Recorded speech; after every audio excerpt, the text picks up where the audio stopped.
Jeshi la Polisi mkoa wa Tabora linatoa taarifa ya kutoroshwa kwa mtoto,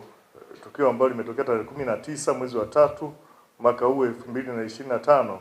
majira ya saa 9:15 kwenye maeneo ya kituo cha mafuta cha Toto, kata ya Kanyenye, manispaa na mkoa wa Tabora, ambapo Christina Loveness Nation, huyu ana umri wa miaka 15,